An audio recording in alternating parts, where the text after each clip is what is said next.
اعوذ باللہ من الشیطان الرجیم بسم اللہ الرحمن الرحیم صلی اللہ تعالی علی حبیبی محمد وسلم۔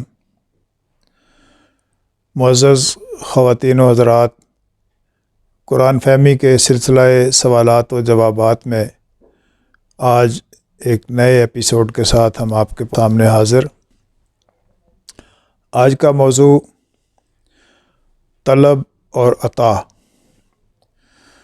ہم اپنی روزمرہ زندگی میں غور کریں تو یہ بات سامنے آتی ہے کہ کسی بھی شے کا ہم تک پہنچنا دو طرزوں میں ہوتا ہے۔ یا تو ہم اسے طلب کرتے ہیں، ڈیمانڈ کرتے ہیں، مانگتے ہیں، یا ہمیں خود سے کوئی عطا کر دیتا ہے۔ یہ دو پہلو ایسے ہیں کہ اس پہ تھوڑی سی باریک بینی سے غور کیا جائے تو یہ بات سامنے آتی ہے کہ طلب ہمیشہ سے مانگنے والے کی استطاعت اور سعت ہوتی ہے، جبکہ عطا دینے والے کا ظرف اور مقام کا پتہ دیتی ہے۔ اسی حوالے سے بزرگان دین کا یہ قول بھی موجود ہے کہ طلب عطا سے بہرحال کم ہوتی ہے اور عطا دینے والے کو وسعت حاصل ہوتی ہے۔ قرآن کریم میں جب ہم اس موضوع کو تلاش کرتے ہیں تو وہاں ہمیں حضرت موسیٰ علیہ السلام کے حوالے سے کچھ آیات ملتی ہیں۔ جب انہیں فرعون کی طرف بھیجے جانے کے لیے حکم ہوتا ہے تو وہ اللہ تعالیٰ سے یہ درخواست کرتے ہیں کہ اے اللہ، میری زبان کی لکنت کھول دے اور مجھے وسعت عطا فرما۔ یہ طلب کی بات ہے۔ اور اسی کے مقابل جب دوسری جگہ ہم دیکھتے ہیں تو سورہ انشراح میں اللہ تعالیٰ فرماتے ہیں الم نشرح لک صدرک ووضعنا عنک وزرک الذی انقض ظہرک ورفعنا لک ذکرک۔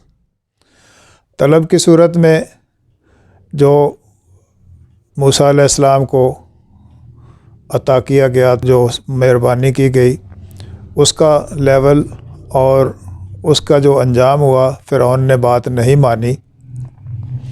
عطا کی صورت میں کیا ہم نے آپ کا سینہ کھول نہیں دیا؟ انجام کیا ہوا؟ ورفعنا لک ذکرک۔ دوسری جگہ اس کا تقابلی جائزہ سورہ تکاثر الہاکم التکاثر حتی زرتم المقابر کلا سوف تعلمون ثم کلا سوف تعلمون۔ اب تکاثر کثرت کو کہتے ہیں۔ ہلاکت میں ڈال رکھا تمہیں کثرت کی چاہ نے، یہاں تک کہ تم قبروں کو جا پہنچے۔ اس کے متقابل دوسری صورت سورہ کوثر انا اعطیناک الکوثر فصلی لربک وانحر ان شانئک هو الابتر۔ بے شک ہم نے آپ کو کوثر عطا کی تو آپ اپنے رب کی صلاۃ قائم کیجئے اور قربانی کیجئے، اور ہم نے آپ کا جو دشمن ہے اس کو ابتر کر دیا ہوا ہے۔ یہ دو تقابلی جائزے ہیں۔ دوسری صورت اس کا ایک تیسرا تقابلی جائزہ قرآن کے حوالے سے کہ موسیٰ علیہ السلام یہ دعا کرتے ہیں کہ اے میرے رب، مجھے اپنا جلوہ دکھا، اور جب منع کیا گیا کہ نہیں، تو نہیں دیکھ سکتا، تو پھر دوبارہ سے ڈیمانڈ کی گئی تو کہا گیا اس پہاڑ کی طرف دیکھ، اگر یہ تجلی کو برداشت کر گیا تو تو بھی کر لے گا۔ اور وہ تجلی کا ظہور ہوا، طور جلا، موسیٰ علیہ السلام بے ہوش ہوئے اور پھر انہیں دوبارہ سے ہوش عطا کی گئی۔ یہ طلب تھی کہ مجھے اپنا جلوہ دکھا۔ دوسری صورت میں واقعہ معراج کو پیش نظر رکھیے تو سورہ بنی اسرائیل کی پہلی آیت ہے کہ سبحان الذی اسریٰ بعبدہ لیلا من المسجد الحرام الی المسجد الاقصیٰ، کہ پاک ہے وہ ذات جو لے گئی اپنے بندے کو راتوں رات مسجد الحرام سے مسجد الاقصیٰ تک۔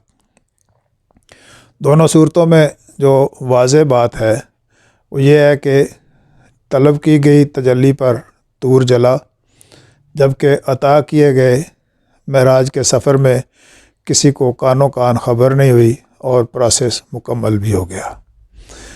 یہ طلب اور عطا کے ان پہلوؤں کو جب ہم اپنے ارد گرد دیکھتے ہیں تو یہ دعا مانگنے کا قرآن میں بارہا یہ ذکر ہے کہ مجھ سے مانگو میں دوں گا، لیکن اس سے اگلا درجہ جو ہے وہ ان لوگوں کا ہے جو صبر سے کام لیتے ہیں اور عطا کا انتظار کرتے ہیں۔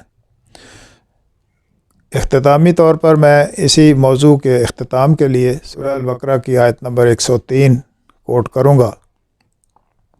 وَلَوْ أَنَّهُمْ آمَنُوا وَاتَّقَوْا لَمَثُوبَةٌ مِّنْ عِندِ اللَّهِ خَيْرٌ لَوْ كَانُوا يَعْلَمُونَ، کہ اگر یہ ایمان لاتے اور تقوی اختیار کرتے تو اپنے رب کے ہاں سے بہتر ثواب یا بدلہ پاتے، کاش کہ ان کو علم ہوتا۔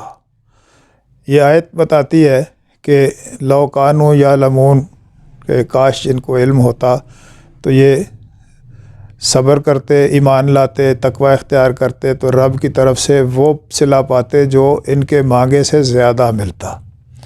تو بہرحال مانگنے پر بھی پابندی نہیں ہے، لیکن جو اعلیٰ اور افضل حیثیت حاصل ہے عطا کو، صبر سے رہ کے عطا کا انتظار کیا جائے تو بہتر ثواب اور بہتر بدلہ پایا جا سکتا ہے۔ دعا مانگنے پر بھی پابندی نہیں ہے، لیکن دعا مانگنے سے آگے بڑھ کے انتظار کیا جائے کہ اللہ کا نظام خود سے جب کوئی عطا کرے گا تو وہ ہمارے مانگے سے کہیں زیادہ ہوگی۔ اللہ تعالیٰ ہمیں انبیاء کی اور اولیاء کرام کی طرز فکر میں ثابت قدمی عطا فرمائے، اور بہتر حاصل کرنے کے لیے رضائے الہی کے ساتھ چلنے کے لیے ہمیں اس طرز فکر کو، طلب اور عطا کو ڈفرینشیٹ کرتے ہوئے ہمیں عطا کا انتظار کرنا چاہیے۔ وما علینا الا البلاغ۔